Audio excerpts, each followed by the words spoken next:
मराठों का मालवा व बुंदेलखंड में प्रसार वस्तुतः 27 दिसंबर 1732 ईस्वी में बाजीराव व निजाम के मध्य हुई वार्ता के फलस्वरूप औपचारिक रूप से हुई। इस संधि ने मालवा में 4 मराठा रियासतों की आधारशिला रखी। उपर्युक्त व्यवस्था करने के बाद मराठों ने मुगलों से संघर्ष छेड़ दिया तथा 1733 में सवाई जय सिंह को मंदसौर में घेर लिया। वह उसके रसद पानी को काट दिया। इस संघर्ष में सवाई जय सिंह बुरी तरह असफल हुए। वह फरवरी 1733 में उसको 6 लाख नकदी के अतिरिक्त चौथ के एवज में 28 परगने भी मराठों को सौंपने पड़े। मराठों के विरुद्ध बुंदेलखंड की कुछ रियासतों जैसे नरवर, ओरछा, दतिया आदि के सरदारों ने सवाई जय सिंह को सहयोग दिया था। जय सिंह ने राजपूत सरदारों का भी आह्वान किया था, जिसके लिए मेवाड़ की एक सभा में लिखित इकरारनामा हुआ। इसके बावजूद वह 1732-34 के काल में मराठों को मालवा से निकालने के प्रयास में सफल नहीं हुआ।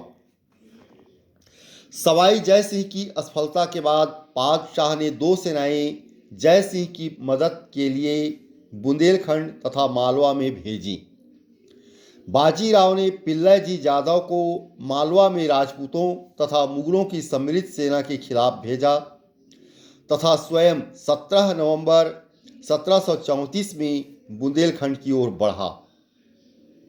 अपने सशक्त तोपखाने तथा 25,000 की सेना के बावजूद वजीर आजम कमरुद्दीन खां अंततः पिल्लैजी द्वारा पराजित हुआ। वह संधि के लिए बाध्य हुआ। उसे क्षतिपूर्ति के तौर पर 5 लाख रुपये की धनराशि पिल्लैजी को देनी पड़ी। उधर रामपुरा क्षेत्र में खाने दौरा के अंतर्गत शाही सेना के खिलाफ होलकर व सिंधिया ने सफलता प्राप्त की। खाने दौरा को चौथ के एवज में 22 लाख रुपयों की धनराशि देने का वादा करने के लिए विवश होना पड़ा। मालवा व बुंदेलखंड में संघर्ष के दौरान मराठों के राजपूताना से भी राजनीतिक व सैनिक संपर्क की शुरुआत हुई। इन्हीं के सिलसिले में उन्होंने राजपूतों के पारस्परिक मामलों में हस्तक्षेप करना भी प्रारंभ कर दिया। सवाई जय सिंह के बूंदी पर अधिकार करने पर होलकर व सिंधिया ने उस पर पुनः अधिकार कर लिया तथा उसके वास्तविक शासक को सौंप दिया।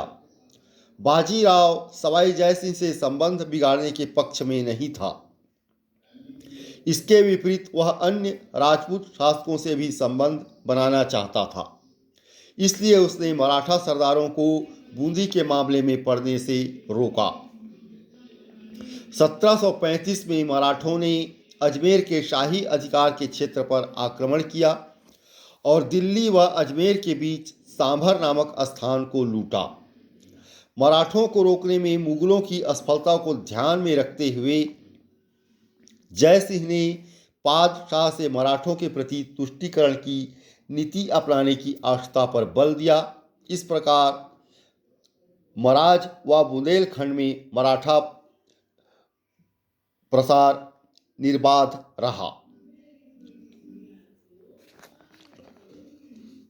बाजीराव की गतिविधियों का चौथा दौर 1735 से 1740 तक का है।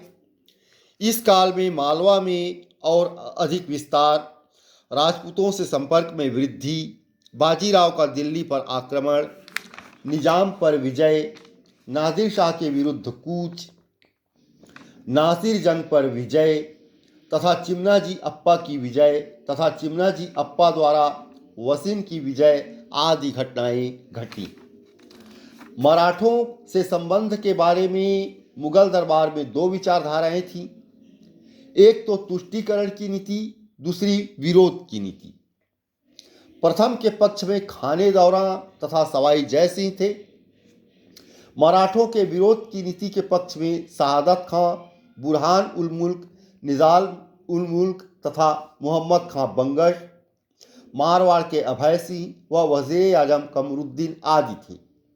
इनमें से अधिकांश की आंखें विभिन्न सूबों पर लगी थीं और वे वहां स्वतंत्र होना चाहते थे, जैसा अवध व दक्कन आदि।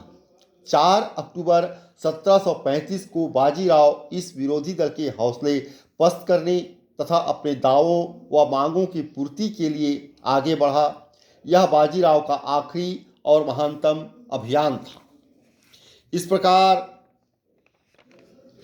मराठों का मालवा में व बुंदेलखंड में प्रसार निर्विवाद रहा। तमाम विरोधाभासों के बावजूद मुगल दरबार में उनके पक्ष में भी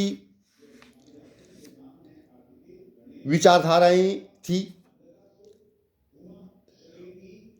उनके विपक्ष में भी लोग थे और कोई भी मराठों के प्रसार को रोक नहीं सका। उनके अपने अपने निजी स्वार्थ भी थे इसमें, लेकिन जो भी हो, उन्होंने मराठों का प्रसार को रोकने की क्षमता किसी में भी नहीं रही।